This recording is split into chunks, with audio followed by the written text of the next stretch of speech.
The advanced tools found beneath the sand and the lost culture they belong to. In October 1924, a junior excavator pulled a clay tablet from 12 feet below the Iraqi desert. It was the size of a man's palm. The man who picked it up could not put it down for 40 minutes. The script on it was older than the civilization it was buried inside, by centuries, at minimum. The tablet disappeared from every official record. No accession number, no catalog entry, no museum case. Just one photograph, taken before it vanished, with a caption that reads, "Not for reproduction."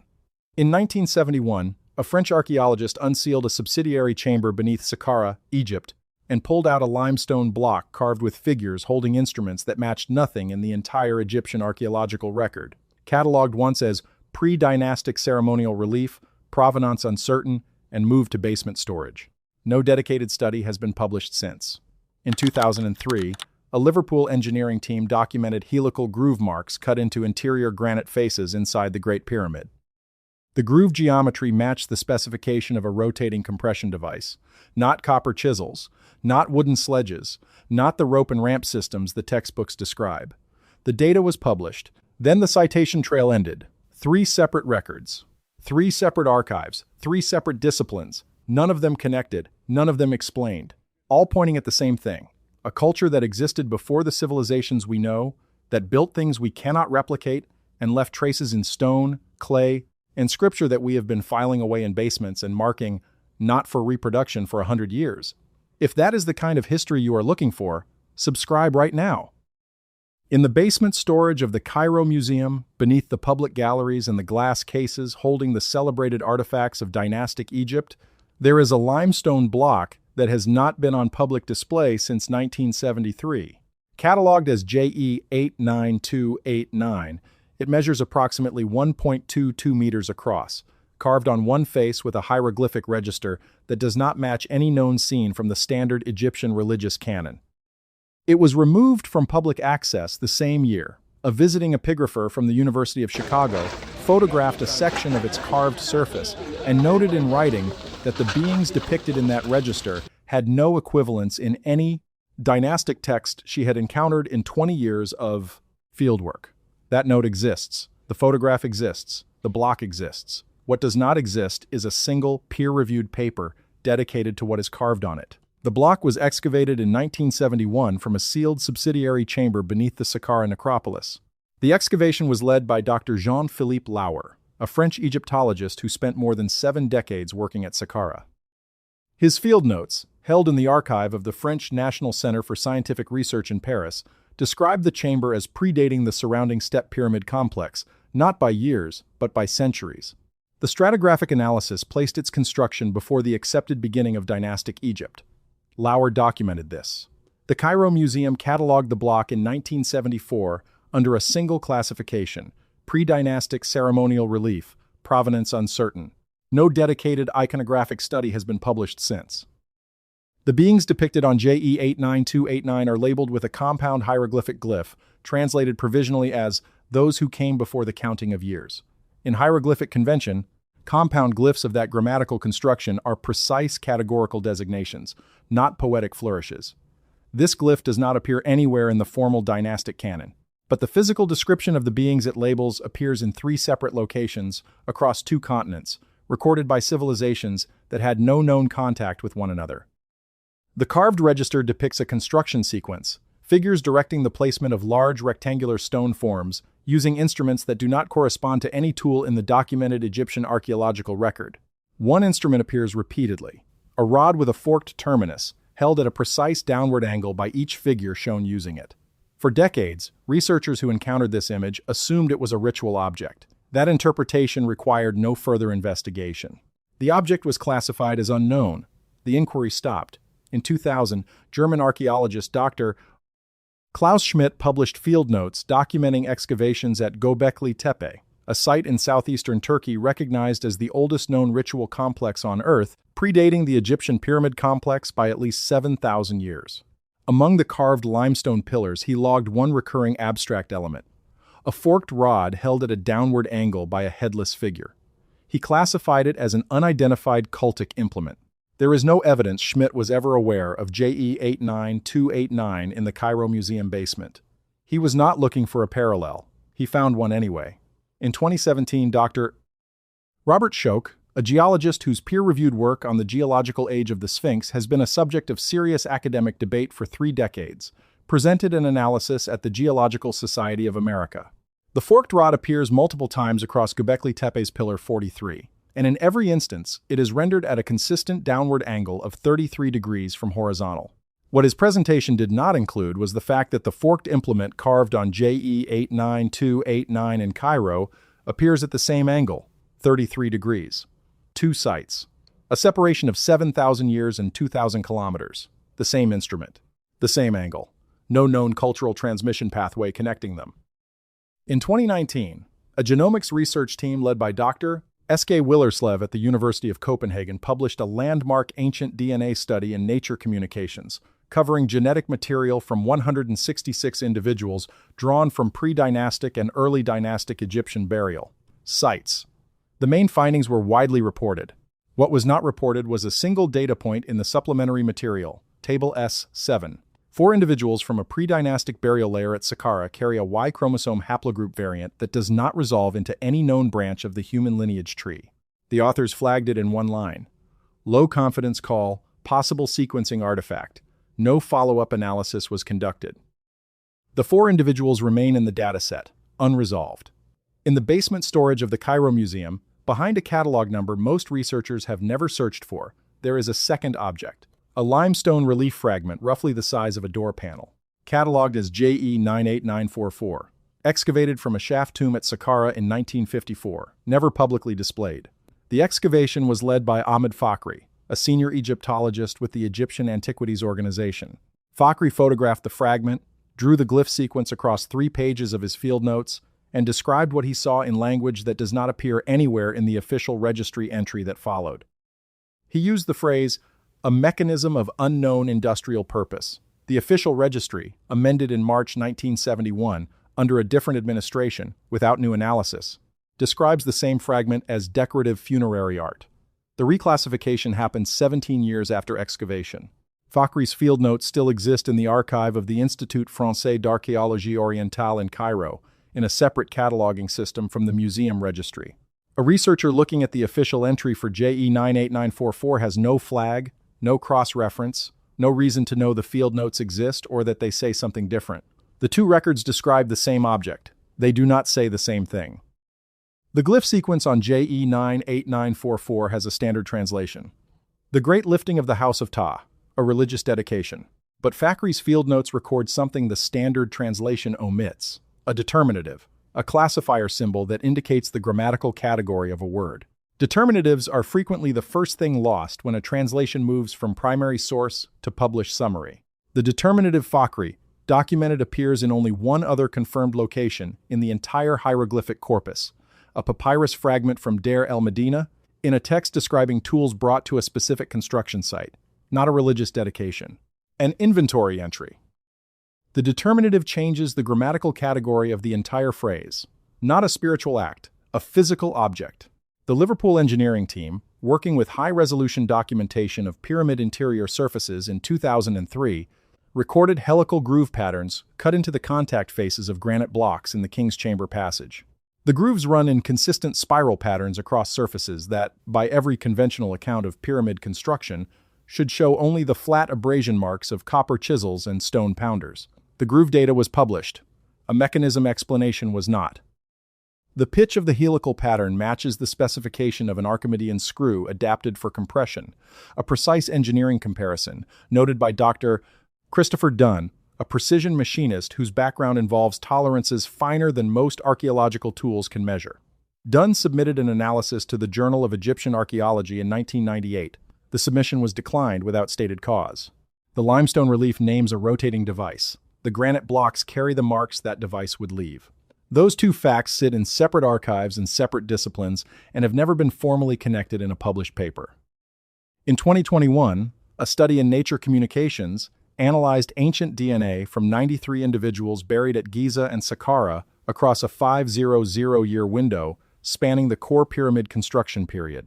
The individuals buried with administrative grave goods carried a mitochondrial haplogroup that included lineage X2b, concentrated today in the northern Levant and anomalously in isolated communities in the Zagros Mountains of western Iran. The Zagros Mountains contain the oldest documented copper smelting sites in the ancient Near East and the earliest known examples of Archimedean screw precursor technology, dated several centuries before the Egyptian Old Kingdom. The people buried at Giza with administrative authority during the period when the helical groove marks were being made in granite carried DNA, linking them to the geographic region where the mechanical precursor to the device described on JE 98944 first appears in the archaeological record. That connection has not been addressed in any mainstream Egyptological publication. The Wadi Hammamat is a dry riverbed cutting through the eastern desert, the primary quarrying and transport corridor for hard stone during the Old Kingdom, 12 feet below the surface of a dig site in southern Iraq. In October 1924, a junior excavator named Tariq Farouk set a clay tablet on a tray without looking at it. Leonard Woolley picked it up an hour later and did not put it down again for 40 minutes. Every other tablet from that layer was written in a form of Sumerian his team could read without difficulty. This one was not. The symbols were older, not by decades, by centuries at minimum. A tablet written in a script that predated the civilization it was buried inside was not a thing that should exist. Woolley called it the Anzu fragment. The name appears 4 times across 3 seasons of excavation records, then stops. The tablet does not appear in any published catalog from the excavations. It is not in the British Museum. It is not in the Iraq Museum. No accession number has ever been assigned to it. A photograph taken by Woolley's assistant shows a clay tablet on a linen cloth, partially obscured by shadow. The caption reads, "Not for reproduction." That photograph is the only confirmed record that the Anzu fragment ever existed. The first known partial translation came from Harold Spicer, a linguist at the Oriental Institute in Chicago. In 1938, he received a rubbing of the tablet through a private channel he never identified. He spent 18 months on it. His notes survive in the archive under a folder marked Miscellaneous Correspondence. The notes contain 12 pages of partial translation, diagrams of astronomical configurations, and a single sentence written in the margin of the final page. If this date is correct, it has already been set. He published nothing. He retired in 1949. The folder was not discovered until 1987, when a graduate student named Marta Holub found it misfiled behind a cabinet. She spent 4 years cross-referencing Spicer's partial translation against every known corpus of Proto-Sumerian script. The script on the Anzu fragment matched none of them cleanly. It borrowed from all of them. As she wrote in a monograph circulated to 11 colleagues in 1991, it was a synthesis of written forms that had not yet converged at the time they were supposedly being used separately. Her monograph was never published. In 1993, she left academic life. What survives comes from 3 sources: Spicer's partial notes, Holub's monograph, and a translation completed in 2021 by Dr. Nadia Voss at the Free University of Berlin, who spent 6 years reconstructing the full text from high-resolution photographs of Spicer's original rubbing. Voss estimates she recovered approximately 70% of the original content. The text is written entirely in past tense. Every event is framed as something the author witnessed, survived, and recorded for a reader who would come after. This is not how Sumerian prophetic literature works. Its grammar is the grammar of testimony. The author is not forecasting. The author is remembering. The text describes the Earth as a body with 2 kinds of motion, its daily rotation and a second, slower rotation, governing the position of the pole star over a much longer period, the precession of the equinoxes, the 26,000-year cycle that shifts which star sits closest to true north. Hipparchus of Nicaea is credited with discovering precession in 127 BCE. The Anzu fragment predates that discovery by 2,000 to 3,000 years, and describes the mechanism with enough accuracy that Voss used the star positions embedded in the text to confirm the tablet's approximate age independently of radiocarbon dating. The tablet describes a point in this precessional cycle at which the slow rotation of the pole combines with a weakening of what the author calls the sky binding, an invisible force distinct from light, gravity, or atmospheric pressure, which Voss reads as a reference to the geomagnetic field. When the sky binding weakens past a threshold, and the precessional alignment reaches a particular configuration, a third condition activates. Venus, Mars, and the Moon must align within 1 degree of a specific star in the constellation the Babylonians later called Mushushu, the dragon, positioned in what modern astronomy maps as Draco. That 3-body conjunction within 1 degree of a single point in Draco occurs once every 4,700 years. The previous occurrence was approximately 2900 BCE. The next occurs in March 2029. A text written 5,000 years ago named an astronomical event accurate to the hour, 4 years from now. The tablet describes 9 observable changes in the natural world that preceded the event the author witnessed: water rising without rain, birds flying against their season, animals abandoning long-held territories, the deep humming of the earth going silent, instruments of measurement losing consensus, compasses spinning. The 9th sign is marked differently, the point at which what follows can no longer be turned. A water-damaged parchment leaf sits in a cedar box inside the Church of Our Lady Mary of Zion in Axum, Ethiopia, part of a manuscript collection that has not left that building in over 400 years. It contains chapters from the Book of Enoch. Church leaders voted Enoch out of Scripture in 364 CE. They banned it, called it dangerous. For 17 centuries it stayed that way. Then in 1947, 11 copies surfaced in the Dead Sea Scrolls at Qumran, more copies than were found of Deuteronomy, more than Exodus, more than most books that stayed in the Bible. Scholars who translated the oldest fragments found something no one expected. Enoch describes a prison beneath the ocean floor, not a metaphor, a sealed chamber constructed before the flood, holding beings God chose not to destroy, only to contain. He names what is inside. He describes the door. He records why it cannot be opened until the final judgment. Dr. Michael Knibb, whose 1978 Oxford translation remains the standard English edition for scholars, identified Chapter 17 as containing geographical language inconsistent with symbolic literature, compass directions, depth measurements, specific terrain features. Chapter 17-5 describes Enoch being taken beyond the Great Sea where the waters above and below converge.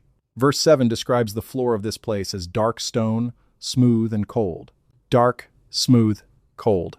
Enoch is describing basalt, the volcanic rock that forms the ocean floor. He had no way to know the ocean floor is paved in basalt. No ancient human had seen it, yet Enoch describes it accurately. Chapter 18-9 describes the prison. Beyond the hydrothermal vents, modern oceanography calls black smokers, there was a great house built from stones of hail and ice, with walls of fire around it and a door he could not open. Chapter 19-1 identifies what is inside. The angel Uriel tells Enoch, "Here shall stand the angels who cohabited with women, their spirits still active, still able to influence events on the surface, while their bodies remain sealed below." Chapter 10 names the first prisoner, Azazel. Raphael is commanded to bind him hand and foot, throw him into darkness, cover him with jagged rocks, and leave him there until the day of judgment. Azazel is described as the one who taught humanity, weapon-making, metallurgy, cosmetics, and sorcery, corrupting human civilization with forbidden knowledge. Chapter 10-11 names the second prisoner, Shemiyaza, leader of the 200 Watchers, who descended to Mount Hermon, took human women as wives, and produced the Nephilim. His sentence: buried alive for 70 generations, 2,100 years in ancient Jewish reckoning. Chapter 69 continues the roster. Barakel taught astrology. Kokabeel taught the constellations. Arakiel taught geology and minerals. Shamsiel taught solar cycles and timekeeping. Sariel taught lunar phases and calendars. Penemu taught the art of writing with ink and paper. Literacy itself was forbidden knowledge. Gadriel taught the making of weapons of war, each one named. Each one assigned a specific domain. The pattern reads less like mythology and more like a case file. They are entries in a catalog. Dr. Margaret Barker, former president of the Society for Old Testament Study, noted in a 2008 paper that R.H. Charles's 1906 translation removed the semantic content from the angel names entirely, rendering them as proper nouns rather than titles. In the Ge'ez and Aramaic texts, these are descriptive terms. Azazel means God strengthens. Shemiyaza means the name has seen. Barakel means lightning of God. The text is not listing people, it is listing roles. And the roles correspond exactly to the categories of knowledge that appear, fully formed, at the dawn of every civilization examined in this documentary. Now, consider what the Babylonian record adds. Haplogroup X2b, concentrated in the northern Levant and in isolated communities in the Zagros Mountains of western Iran, the region where the earliest known Archimedean screw precursor technology appears, where the earliest copper smelting sites have been found, and where the Book of Enoch places beings who taught humanity metallurgy before the flood. The Anzu fragment describes a civilization that knew the precession of the equinoxes. Enoch chapter 69 attributes both solar cycle knowledge and lunar calendar knowledge to watchers imprisoned before the flood. Here is what the full record looks like when all 4 lines of evidence are laid side by side. A pre-dynastic population in the Nile Valley, biologically distinct from every known human lineage, labeled by the Egyptians as those who came before the counting of years, built structures at Sakara centuries before the first dynasty began.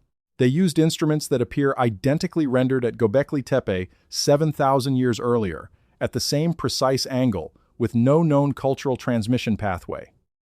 When dynastic Egypt reached its peak engineering ambition at Giza, the administrative class carried DNA tracing to the Zagros Mountains, the oldest known location of Archimedean screw precursor technology. The interior granite bears the helical groove marks that technology would leave. A limestone fragment in the Cairo Museum basement, reclassified 17 years after its excavation, names the rotating device in administrative language. A transport inscription records it being moved to the Giza Plateau. A radar anomaly 9 meters wide sits unexcavated at the exact point that inscription describes. In southern Iraq, a clay tablet sealed below a verified flood layer, from the inside by its author, describes the same processional knowledge that Enoch attributes to beings who gave it to humanity before the flood.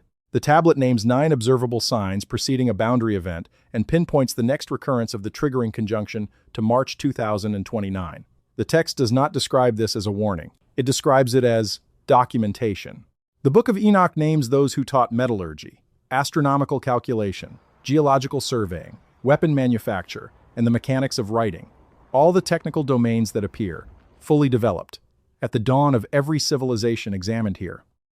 Not gradually developed, not incrementally improved, arrived at fully formed, early, as if transmitted rather than invented. The mainstream positions on each piece of evidence, taken individually, are defensible. Iconographic parallels between distant cultures are common.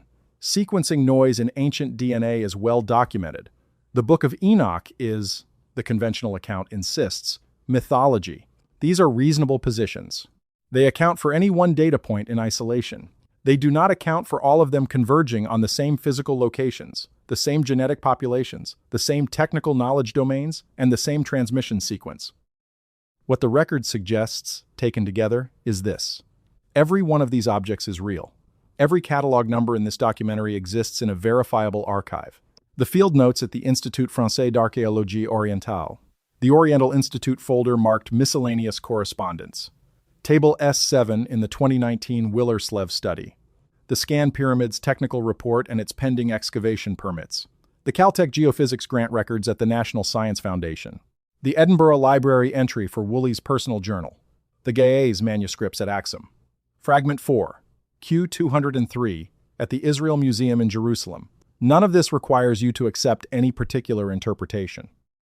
The evidence does not demand a conclusion. It demands a serious, unflinching investigation, and the investigation has not happened, not because the evidence is weak, but because it has been consistently filed in places designed to ensure that no one thinks to look. This channel exists because someone should look. If you made it to the end of this documentary, you already know that the most consequential and suppressed history in the entire archaeological record is not in the exhibit halls.